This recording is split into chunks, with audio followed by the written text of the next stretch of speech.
I mean, they were just a brilliant team of people. Like, they were geniuses, some of them. They really, truly were. The brain power that went into this is staggering. No other word for it. The jet that would go on to revolutionize the rest of the commercial aviation industry in a way that few others have. Built in the 1970s, this plane was produced by the French and English companies Kristall and the British Aircraft Corporation, better known as the BAC. Because of its sleek design and revolutionary delta wings, it halved the time it took to travel across the Atlantic, proving to be the first successful supersonic passenger jet. How the Concorde revolutionized commercial aviation. It all started when the global war began to be the first to create a supersonic passenger jet. However, the United Kingdom and France realized that they wouldn't be able to win this war by themselves. So on November 29, 1962, they both signed a treaty to work together on this near impossible challenge. After several years of very hard work and clever innovations, the first Concorde finally flew on March 2nd, 1969. It soon picked up a lot of attention and was even seen as a social status, as its tickets prices soared to thousands of dollars. Large groups of people gathered to watch it depart every time it took off. The Concorde cruised at a staggering Mach 2, or twice the speed of sound, and the incredible speeds that the Concorde could travel at allowed the important people in the world to make transcontinental travel a matter of few quick hours. But then we'd carry politicians. I mean, I've carried Henry Kissinger dozens and dozens of times. You carry the great classical musicians. Pavarotti is somebody I've carried many, many times. And then you'd have all the film stars. Paul Newman comes to mind. And of course the pop musicians as well. Yeah. So it was a sort of galaxy. It was always fascinating to look at a passenger list on Concorde because there were invariably a whole lot of household names that sprung out of that passenger list statue.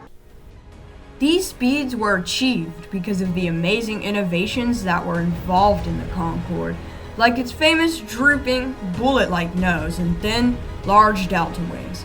The narrow nose of the Concorde made it incredibly aerodynamic, but to achieve such a pointed nose, it would have to be very long. This would have vastly obstructed the vision of the pilot when taxiing, taking off, and landing. So the makers decided to add the smart adjustment of creating a nose that could move and change position when needed. This allowed for the nose to droop down when close to landing to maximize the pilot's vision and lift up to significantly increase flight speed. Another key factor that allowed the jet to go supersonic was its slender wings that could easily cut through the air. Because these wings were wider than the standard jet wing, the Concorde had much more stability and could take off and land easier. The thinness could help the Concorde break the sound barrier because when approaching Mach 1, or the speed of sound, air pressure builds tremendously, and these delta wings allowed the Concorde to slice through the pressure and therefore break the sound barrier.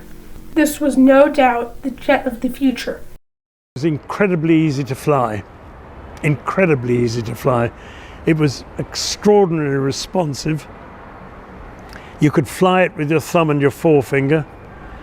If you trimmed it all up, you'd just take your hands off and it would just sort of sit there. It was absolutely outstanding. However, the jet's high fuel burn rate and the production costs made the Concorde a risky investment for Kristall and the BAC. In the long run, it was just way out of the budget and wasn't really worth it or affordable for the airlines.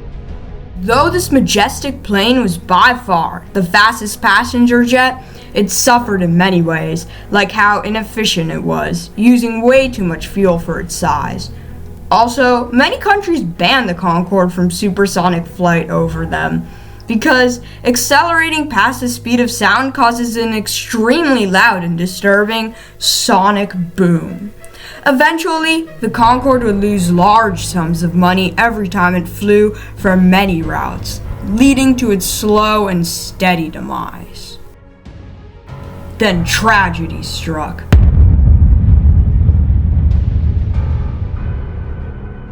One of Air France's Concordes suffered a devastating crash on July 25, 2000, caused by this piece of scrap metal on the runway that would have destroyed any plane.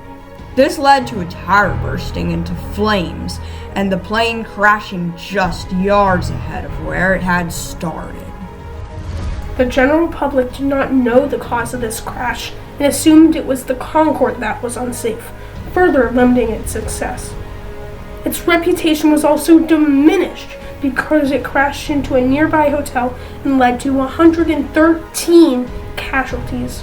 Also, each Concorde cost millions of dollars to manufacture, and there were only a few in circulation at the time. With its 4 large engines, the airplane used way too much fuel. This economically hurt Aristotle and the BAC and its investors. This ruined the Concorde's reputation, eventually leading to its downfall. Because of its faults, fewer people ended up piloting the Concorde than even going to outer space. Although the Concorde was not the success it was hoped to become, it influenced future aviation to be more economically aware and efficient, and its unique innovations surely didn't go unnoticed by future jets to come. This image depicts the Overture, the next supersonic jet. It is planned to fly by 2029. It will be improved in all of the ways that the Concorde lacked.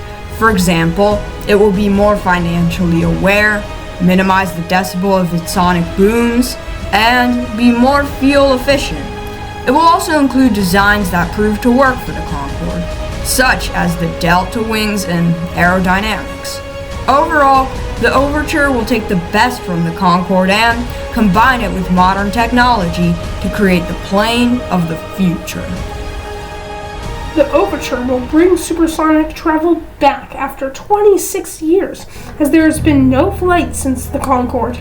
The Overture is advertised to cost a similar amount per person as a business class ticket, making it a better investment for airlines and a more reasonably priced plane for people to fly on.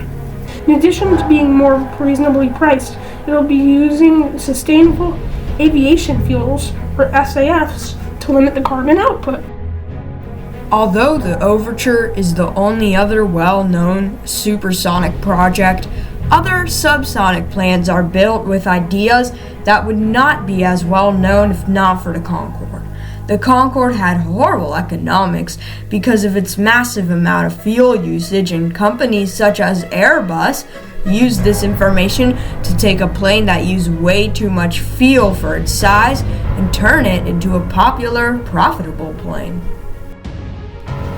Although most planes in the market today have become more modern and versatile, it is still good to look at the game changers in the aviation industry. The great planes of the commercial aviation industry, such as the de Havilland Comet, the Boeing 747, and the Concorde, will all be remembered for their great innovation and uniqueness for their time. By looking at the speeds of the Concorde, it is easy to see why this plane is so revolutionary. But you need to dig deeper to see the true monumental consequences. Twice the speed of sound, 1350 miles an hour, 23 miles a minute, mile in every 2 3/4 seconds, 10% faster than a rifle bullet, lands into John O'Groats 24 minutes. Concorde. Air travel as we know it today wouldn't have been as possible without the innovations and even mistakes of the Concorde to guide the following aviation in the right direction. The Concorde's influence spans from small economic adjustments in modern-day jets to plans for the future of air travel. The Concorde marked the start of a new era in the way we travel and is not done improving aeronautics and paving the way for for new supersonic passenger jets to come.